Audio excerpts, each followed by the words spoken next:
Three's Company was a funny TV show that made America laugh. But they were hiding videos that were so shocking the TV bosses locked them away forever. Behind the fake laughter and silly falls, the stars got hurt badly, episodes were stopped from showing, and whole scenes disappeared without anyone explaining why. For many years, TV workers whispered about the forbidden stuff that almost ended careers and caused the company to hide things. What really happened behind those Santa Monica apartment doors? And why did the TV networks try so hard to keep it hidden? Join us as we find the forbidden scenes from Three's Company that no one was supposed to talk about. The day started like any normal filming of Three's Company. John Ritter was always ready to do another wild stunt and was getting ready for one of his famous funny falls. This time, the joke was about the living room couch, a piece of furniture he had flipped over, rolled across, and crashed into many times before. But during this take, things went terribly wrong. Ritter's shorts got caught on the fabric as he fell, and in front of a live audience and recording cameras, they slipped down much lower than anyone expected. Suddenly, the Clean Family TV show had recorded something that could never be shown on TV across America. The director yelled out, "Cut!" Workers rushed to block the cameras. Stage helpers ran across the floor, making sure nothing more could be recorded. Assistants were told to collect every Polaroid camera in the building, just in case someone had taken a picture as a souvenir. The exposed video was sealed and taken straight to ABC bosses.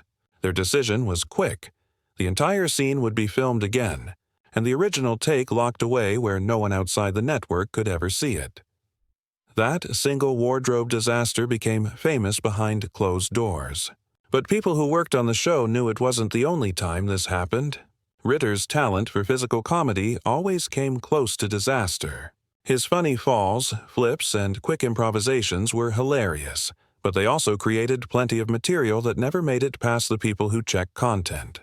Sometimes his clothes just couldn't keep up with his energy. Other times, a quick line or reaction was almost inappropriate. For every polished scene fans remember, there were some bloopers that network bosses quietly buried. The forbidden mess-ups didn't stop with Ritter. Suzanne Summers, who played Chrissy Snow, sometimes went away from the script in ways that shocked even the workers. In one moment that insiders still talk about, she messed up a line and replaced it with a joke so suggestive that the entire set went quiet. Joyce DeWitt, usually the calm and sensible Janet, had her own streak of forbidden moments. When she messed up a line or missed her spot, she didn't hold back. Streams of curse words came out, forcing them to film again while everyone tried to hold in their laughter. And then came Don Knotts. When he joined as Mr. Furley, his improvisations added another layer of unpredictability. Known for his quick wit, Knotts sometimes went off script with lines that horrified the standards and practices team. In one taping, he made a joke about Jack's unusual living situation that was so inappropriate. The censor on duty actually walked onto the set and ordered the cameras to stop. Most of these moments were erased from history. But years later, some fans managed to get their hands on underground blooper videos, traded quietly at conventions or passed between collectors. They showed a version of Three's Company the public never saw, a show filled with edgy improvisation, unfiltered language, and risky stunts that could have caused outrage if they ever aired. For the network, keeping these clips hidden was essential. Ritter's reputation as the lovable, goofy everyman depended on audiences believing the accidents were harmless. If viewers saw how far things sometimes went, the magic could be broken. Still, the infamous wardrobe accident stood apart. People who were there say it changed everything. Workers had to sign extra secrecy agreements. The costume department quietly changed designs to make sure it would never happen again. Ritter himself, usually honest in interviews, never once mentioned the incident. His silence wasn't by choice, it was forced. Behind the curtain, the fallout forced a bigger conversation at ABC. Standards and practices began demanding pre-approvals for every major physical gag. Stunts that once relied on being spontaneous now had to be carefully staged. Ritter still threw himself into couches and tripped over tables, but now there were limits. The comedy had to stay safe. Over time, the forbidden footage became more than just a blooper. It turned into a warning story within the industry. Young comedians were shown clips privately as a lesson.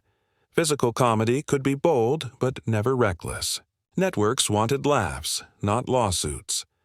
What makes the story so fascinating is how well it was buried. In today's world, a wardrobe slip on a hit show would explode online within minutes, replayed endlessly across social media. But in the 1970s and 80s, networks had complete control. If they wanted something gone, it disappeared. And that's exactly what happened here. The most shocking footage from one of television's biggest sitcoms was erased, sealed away in vaults, and protected by silence. Yet, whispers never fully died. To this day, industry veterans talk quietly about the forbidden scenes of Three's Company. Moments too risky, too raw, too revealing for primetime America. Somewhere in the storage rooms, those videos still exist, gathering dust. For fans, they remain a reminder of the hidden side of a sitcom that, on the surface, seemed nothing but lighthearted fun. But Ritter's physical mishaps were nothing compared to the calculated destruction that networks unleashed on one of his co-stars. Could Suzanne Somers have predicted the systematic character assassination that was about to destroy her career? The meeting that changed television history didn't take place on a set or red carpet. It happened in a plain ABC conference room on a Tuesday morning in 1980. Suzanne Somers walked in thinking it was just another round of contract talks. She walked out marked for professional destruction. Her crime wasn't scandal, drugs, or bad behavior. She had simply asked to be paid the same as her male co-star. The numbers told the story. John Ritter earned $150,000 per episode. Somers made $30,000, one-fifth of his pay, for the same amount of screen time. And yet her character, Chrissy Snow, had become a pop culture phenomenon. She sold magazine covers, merchandise, and Halloween costumes. Her voice and style were copied across other sitcoms. Still, the paycheck gap remained huge.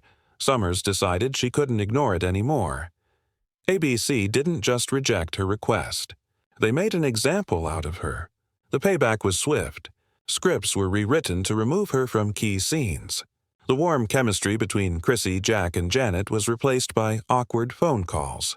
Somers would film her parts alone, in separate sessions, pretending to chat with co-stars who weren't even on set. The change was jarring. Fans who tuned in every week could see it instantly. One of the show's brightest characters now appeared in isolated cutaways, smiling at nothing, talking to people who clearly weren't there. But that was the point. Executives wanted her humiliation to be visible. Behind the scenes, the isolation was even harsher. Somers was banned from the main soundstage. She was given a dressing room away from the cast. Catering services were told to leave her out. The separation was complete and deliberate. The smear campaign followed quickly. Entertainment magazines suddenly overflowed with stories describing Somers as greedy, arrogant, and ungrateful. These weren't random rumors. They were carefully planted stories, fed directly by network publicity departments. And in the pre-internet age, ABC controlled the headlines. Her co-stars were trapped in the fallout. Joyce DeWitt chose silence, not because she didn't care, but because she feared her career would end. Hollywood was small, and executives were powerful. Speaking up against a network could end your future in television overnight. John Ritter faced a different conflict. He genuinely liked Somers, but he also knew his own career and family depended on staying in line. The network made it clear Three's Company would survive without Chrissy Snow. Ritter couldn't afford to risk everything by standing beside her. By the time Somers filmed her final appearances, the punishment was undeniable. She wasn't on set with her castmates. Instead, she delivered pre-recorded phone conversations, spliced into episodes where she talked to empty rooms. Laughter tracks covered the silence, but the disconnection was obvious. It was intentional. Executives wanted viewers to feel that something was off. Industry insiders say those isolated clips were later shown privately to rising actresses as warnings. They weren't lessons in acting. They were obedience lessons. The message was clear. Challenge the system, and this will be your future. The fallout followed Somers long after the show ended. Casting directors labeled her difficult. Producers demanded insurance before even considering her for roles. She was never formally blacklisted, but doors closed everywhere she turned. And the really cruel part is that the network succeeded in rewriting the story. For decades, the official version painted her as greedy and unprofessional. Only years later did the truth about the pay gap come fully into public view. She hadn't asked for anything outrageous. She had asked for fairness. What happened to Suzanne Somers wasn't just a contract dispute. It was a warning shot, fired in broad daylight to remind every performer who really held the power in television. Yet the Somers scandal was just the tip of the iceberg. Networks had been manipulating what audiences saw in ways that most viewers never suspected, creating entirely different versions of the same show for different parts of the country. It all began with an argument in a college dorm room in 1983. Sarah, a student from Atlanta, swore she remembered an episode of Three's Company where Jack made suggestive jokes during a job interview. Her roommate, Jennifer, from Los Angeles, was equally sure no such scene had ever aired. Both women were certain their memories were correct. What they didn't realize was that their debate was about more than a sitcom. It was about a hidden system of censorship that had been quietly reshaping American television for years. The truth was stranger than anyone expected. For decades, TV networks and syndication companies had been running a shadow operation that created different versions of the same episodes for different parts of the country. Audiences thought they were all watching the same Three's Company, but they weren't. Conservative regions were fed heavily edited episodes, while big cities on the coasts received versions that kept the racier humor intact. The show you saw depended entirely on where you lived. Behind the scenes, the process was organized in a scary way. Syndication companies kept detailed regional profiles of every market. New York could handle sexual jokes. Salt Lake City could not. Southern states with strong church influence demanded cleaner cuts. That meant every episode existed in multiple edits, sometimes as many as 5 different versions. Take the infamous job interview scene that sparked Sarah's dorm room argument. In the original, Jack tried to charm a female restaurant manager with a string of double meanings and sly jokes. Audiences in Los Angeles and New York laughed along. But in the South, that entire scene vanished. Viewers in Atlanta never saw it at all, because their local stations had received the censored version. Fans who moved between regions started to notice. A woman who grew up in San Francisco remembered Three's Company episodes one way. When her family moved to Nashville, she was shocked to see the same episodes stripped of jokes and cut into awkward, choppy exchanges. Scenes she loved were suddenly gone, as if the show had been rewritten. And it wasn't just sexual humor that disappeared. Alcohol references were trimmed in regions with large Baptist populations. Any scene with too much skin, like the roommates lounging in pajamas, was shortened or cut. Even harmless slapstick was toned down if it involved physical contact between men and women. To local audiences, nothing seemed wrong. To fans who moved around, the differences were obvious. The editing work was done by professionals whose entire job was customizing content to suit community standards. They became experts in removing dialogue without breaking continuity. Their edits were clean, their cuts seamless. Viewers rarely realized anything had been changed. To them, the version they saw was the real episode. This created weird experiences for families tied to the military or other jobs that required frequent moves. Parents would sit down with their kids to rewatch old favorites, only to notice scenes that hadn't existed in one city suddenly reappeared in another. Children thought the networks were changing the shows. In truth, they were seeing regional censorship in action. Local programmers weren't innocent bystanders either. They were given multiple versions of each episode and told to choose the one that best matched their audience. Some stations even went further, making additional edits of their own. In effect, entire communities were being spoon-fed carefully curated versions of national television, without ever being told. The secret only began unraveling when home video arrived. When DVD box sets of Three's Company hit the shelves in the 1990s and early 2000s, fans discovered scenes they had never seen before. Dialogue that they remembered as missing suddenly appeared. Online forums exploded with debates over which versions were real, and why different audiences had been given different stories. Even streaming services stumbled into the same trap. In the early days, platforms like Hulu and Amazon Prime sometimes carried alternate regional versions. Fans noticed quickly, complaining in comment sections that episodes felt incomplete. Only after widespread backlash did companies begin standardizing their content libraries. Yet, even now, in international markets, certain edits remain in place. What Sarah and Jennifer argued about in that dorm room wasn't a faulty memory. It was proof of a hidden censorship system that shaped how millions of Americans remembered their favorite sitcom. For decades, entire audiences lived inside alternate versions of pop culture history, never knowing the difference. But the regional censorship was just the beginning.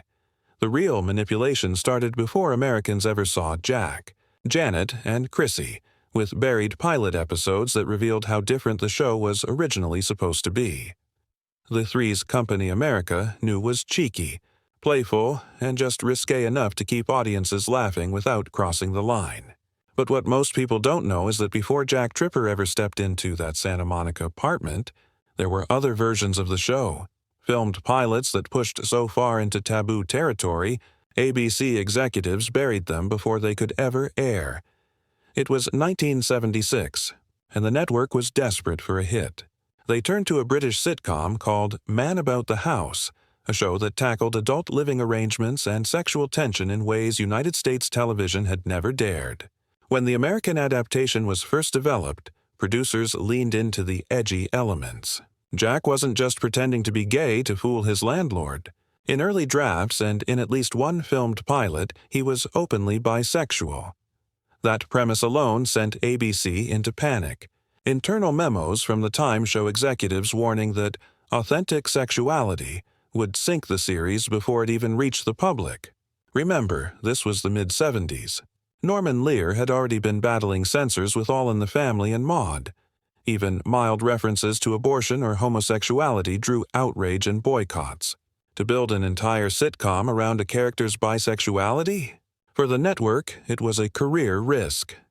The filmed pilots went further than just a storyline. Actress auditions from that era reveal how much more adult-oriented the show was meant to be. Screen tests included dialogue that wouldn't have been out of place on cable decades later. Actresses were asked to deliver lines laced with sexual frankness, words and attitudes that were scrubbed clean by the time Suzanne Summers' Chrissy Snow appeared on screen. Footage from those pilots, locked away ever since, reportedly shows Jack in romantic scenes with both men and women. Not slapstick misunderstandings, not mistaken identities, but genuine moments of attraction and intimacy. These weren't rehearsal tapes. They were full productions with sets, costumes, and direction. Hundreds of thousands of dollars of material that executives decided could never see the light of day. Costume choices alone revealed how different the buried show was. Outfits were designed to emphasize physical allure rather than the playful innocence the final series relied on. Chrissy's wardrobe in the sanitized version became iconic for its mix of girlishness and subtle tease. In the pilots, the clothing leaned more overtly provocative. That was quickly abandoned once ABC stepped in. Even the apartment set reflected this earlier, more adult vision. Bedroom and bathroom scenes played a larger role, highlighting the realities of three young singles sharing space. But by the time Three's Company premiered, those elements had been stripped away. The show's humor would now live in the living room, in misunderstandings, pratfalls, and overheard conversations. The censorship process was detailed and careful. Scripts were revised line by line. Jokes that acknowledged real sexual attraction were rewritten into silly innuendos. Romantic setups became misunderstandings. In place of honesty, there was comedy born from deception. Jack pretending to be gay rather than being bisexual. Chrissy playing naive rather than being openly flirtatious. And Janet acting sensible rather than sexually independent. Casting became another layer of control. Performers whose screen tests leaned too sultry were cut from consideration. Executives wanted actors who could suggest sexuality but never tip fully into it. People who could give audiences the thrill of possibility without breaking the illusion of innocence. In the end, ABC made its choice. Authenticity was sacrificed for marketability. The executives knew Middle America's living rooms weren't ready for alternative sexualities or frank discussions of adult living together. The compromise gave birth to the Three's Company the world came to love. Outrageous, playful, and full of winks, but always stopping short of reality. The buried pilots weren't the only content that lived in legend rather than reality. Fans created their own mythology about episodes that never existed, building elaborate stories around forbidden scenes that were too scandalous to film. They say every great sitcom hides secrets. For Three's Company, the legend that refused to die was an episode so risque, so explosive that ABC supposedly filmed it, screened it for executives, and then destroyed every copy before the public ever had a chance to see it. Fans whispered about it for decades. They called it the bedroom episode. In the story, Jack was discovered in bed with both Janet and Chrissy, caught in a scene that went too far for network television. For years, people swore this forbidden episode existed, tucked away in dusty network vaults. But here's the twist. It never happened. There was no destroyed reel, no burned film cans. Yet, the legend of that episode says more about the show than any single script ever could. Three's Company lived in a constant tug-of-war with censors, and fans knew it. The show hinted at adult situations but could never show them. That gap between what audiences imagined and what was allowed created fertile ground for myths. The rumor of the bedroom scene grew out of a very real episode. In it, Jack hides in the girl's bedroom to avoid being caught by Mrs. Roper during one of his inappropriate late-night visits. It was played for laughs, full of misunderstandings and slapstick. But over time, retellings from fans twisted that innocent plot into something scandalous. Each telling stretched the boundaries further, until people swore they remembered seeing Jack tangled in the sheets with both roommates. And that's how urban legends are born. Other so-called banned episodes followed. Fans spoke of the shower scene, where a plumbing disaster supposedly forced all three roommates into the bathroom at once. Another myth, the morning after, described the trio waking up after a party that spiraled out of control. None of these stories was true. No scripts, no footage, no records exist. But fans described these phantom episodes in such detail you'd think they were sitting in the audience on taping night. The internet gave these myths new life. On early forums and fan boards, people swapped memories of episodes that had never aired. Some insisted they'd seen them live. Others described full scenes, down to the punchlines. The discussions became so detailed that newcomers often believed they were reading about lost episodes instead of collective fan fiction. Part of what fueled these rumors was real confusion around regional censorship. Back in the late 70s and early 80s, not every market saw the same thing. Some episodes were edited differently in syndication. A line or a gag cut in one city might appear in another. Fans who noticed these discrepancies started believing there were hidden or banned versions floating around. And then there were the actors themselves. In interviews, John Ritter or Suzanne Summers would casually mention scenes that had been cut or moments that never made it past rehearsal. Without context, those comments added fuel to the fire. Were they talking about real footage?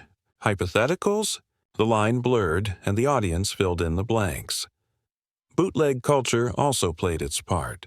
In the VHS trading scene of the 80s and 90s, fans began circulating banned episode compilations. Most were cleverly edited tapes, scenes stitched together from different episodes, dialogue spliced to sound more suggestive, or foreign broadcasts with looser edits. For a while, these fakes passed as proof that the legends were real. The result was a fandom within the fandom. A whole subculture dedicated not just to watching Three's Company, but to hunting its secrets. Forums, conventions, and trading circles revolved around finding lost material. Some insisted network executives had ordered episodes destroyed. Others were convinced the reels were locked in storage, waiting to be leaked, and when people who proved things wrong stepped in with evidence. Production notes. Full episode lists, confirmation from cast and crew, the believers doubled down. For them, the lack of proof wasn't proof of absence. It was a sign of a deeper cover-up. The myth had become more powerful than reality itself. When DVDs and later streaming promised complete series releases, fans thought the day had finally come. If these forbidden episodes existed, surely they'd surface as special features. But when the discs arrived, there was nothing. Just the same 172 episodes everyone already knew. For many, that wasn't closure, it was confirmation. The network must have scrubbed them clean. Yet the most profound. Censorship wasn't about specific scenes or episodes. It involved the complete cultural erasure of authentic representation that made the show's entire premise possible. Three's Company could only exist because 1970s America had made authentic LGBTQ representation literally unthinkable on network television. The show's entire comedic foundation rested on a cultural lie so complete that audiences laughed for 8 seasons without questioning what was missing.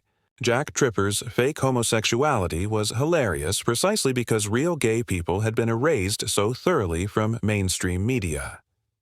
The cultural censorship began long before Three's Company reached television screens. Network executives operated under unspoken assumptions about what American audiences could accept, creating boundaries that eliminated entire categories of human experience from consideration. Homosexuality existed only as a punchline or a threat, never as an authentic way of being. Standards and Practices departments maintained unofficial but absolute bans on positive LGBTQ representation throughout the 1970s. Characters could be coded as gay for comedic purposes or portrayed as villains, but they could never be shown as normal, healthy, or happy. The censorship was so systematic that writers internalized these limitations without conscious thought. The genius of Three's Company's premise was how it exploited these cultural blind spots for comedic purposes. Jack's performance of stereotypical gay mannerisms was funny because audiences understood these behaviors as inherently ridiculous rather than authentic expressions of identity. The show could mine humor from homophobia while maintaining plausible deniability about its prejudices. Religious and conservative groups who might have protested authentic gay representation found Jack's fake homosexuality acceptable because it reinforced rather than challenged their assumptions. His obvious discomfort with the role and clear heterosexual desires reassured viewers that traditional values remained intact. The deception protected everyone's comfort zones. The cultural erasure extended beyond sexuality to encompass broader questions about alternative living arrangements and non-traditional relationships. Three's Company could present unmarried adults living together only by making their relationships obviously platonic and temporary. Any suggestion of authentic emotional or sexual connections would have triggered massive backlash.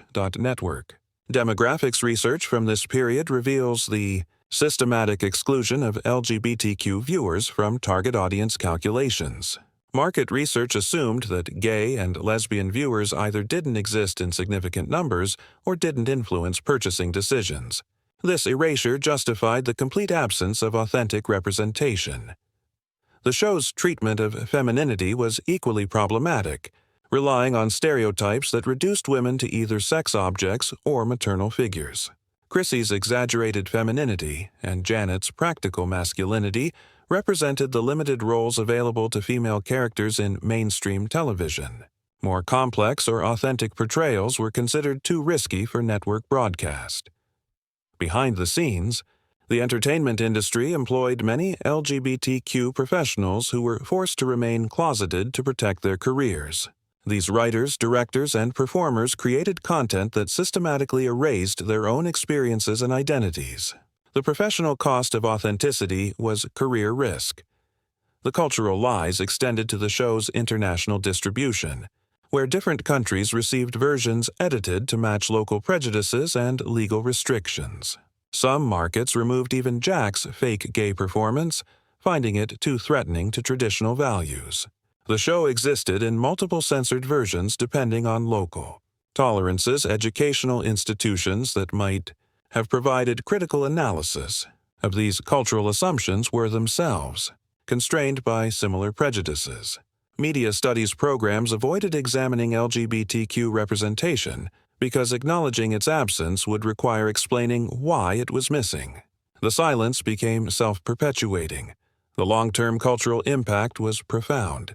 An entire generation of viewers learned that homosexuality was inherently comedic, that authentic LGBTQ relationships were impossible, and that non-traditional living arrangements required elaborate justifications. The show shaped attitudes while pretending to be harmless entertainment. Modern viewers watching Three's Company through contemporary eyes often miss the cultural censorship that made the show possible. The absence of authentic LGBTQ representation is so complete it becomes invisible, hidden behind the laughter of audiences who never questioned what they weren't seeing. The streaming era has created opportunities to examine this cultural censorship more directly. Comment sections and social media discussions reveal how younger viewers recognize the prejudices that older audiences internalized without conscious thought. The show's problematic elements become more obvious when viewed outside their original cultural context. The forbidden truth of Three's Company isn't hidden in network vaults or buried in executive decisions. It's embedded in the cultural assumptions that made certain stories literally impossible to tell. The real censorship wasn't about specific content, but about entire dimensions of human experience that were deemed too dangerous for network television. Thank you for watching. Like, comment, and subscribe. Also, check out another interesting video by clicking on the link shown on your screen. See you on the other side.